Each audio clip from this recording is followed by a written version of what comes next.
Hello, my people, and welcome to the Qoheleth television. Our goal is to work collectively towards rebuilding our country by changing the mindsets of our people through reorientation on certain issues that affect our country negatively. You're always welcome. You can help us share the information and messages we present in every edition of this program. It's for our benefit and the benefit of our country, and collectively we can take our country to greater heights. It's very unfortunate that many Nigerians still believe that you cannot win elections in Nigeria if you are not very rich. If you ask them how, they will tell you how much you will spend in the primary elections, how much you will pay delegates, putting party structures in place, how much you will give party leaders to give you a ticket, how much you need to buy forms and be nominated.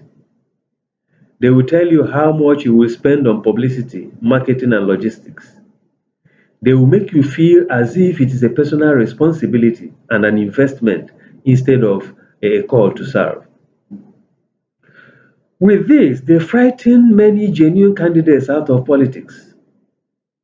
The few courageous ones, instead of initiating alternative means of winning elections, still told this existing erroneous path, and at the end, they will fail. And through that, justify that you cannot win elections without having huge amount of money.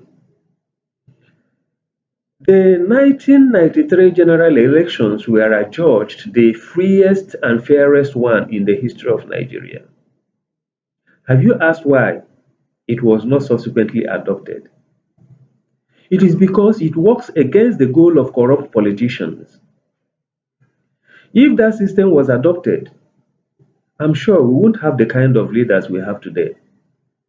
I'm also sure many youths were not born and are the particular set that is fed with the lie that you can't win election if you are not rich. That particular election run by pseudo-military government was successful and the best because it created a standard process that is objective, measurable, and credible. I said pseudo-military because it was a combination of both military and civilian government. The setting up of political parties was raised above individuals during that particular election. Parties were set, offices provided at all levels, federal, state, and local government. This was to ensure that the parties were not hijacked by the very greedy rich. There were administrators employed to manage the secretariats at all levels. Two political parties were created, processes set for operations, and were open to both rich and the poor to register. The structure accommodated membership from the national to the world levels. Systems for conducting primaries were put in place, which created equal opportunities for everybody. Members were allowed to develop their manifestos and present to party members at every primary. The political parties became just platforms for choosing and presenting candidates for election. Since the members were registered from the world level, accurate number of members were recorded. The primaries were conducted with such list of members, and there were no controversies. At this point, delegates were elected to represent the parties at both the state and national levels. Through this process, authentic candidates were chosen by party members at all levels. There were hardly any court cases to dispute the outcome of such primaries. The candidates were sponsored by political parties collectively because of their interest and what the candidate could give at the end of the election. During the election proper, the level of rigging was reduced to almost unnoticeable. If this system had been sustained, We could have produced genuine leaders that come from the people and not those imposed on them. Winning elections wouldn't have revolved around money and around the rich. The few corrupt politicians would work against sustaining this because it will relegate them to the background. The power is now in their hands.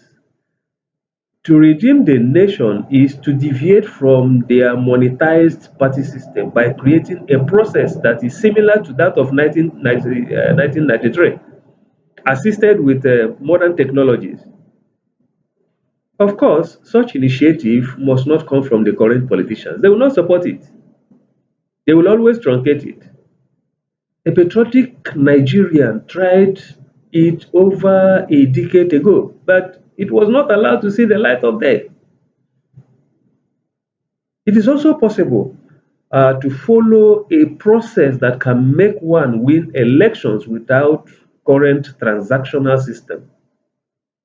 It can be done by like minds. A good, measurable electoral process will always produce credible leaders in the country. So let us keep our eyes on this. And um, if we want to actually transform our country,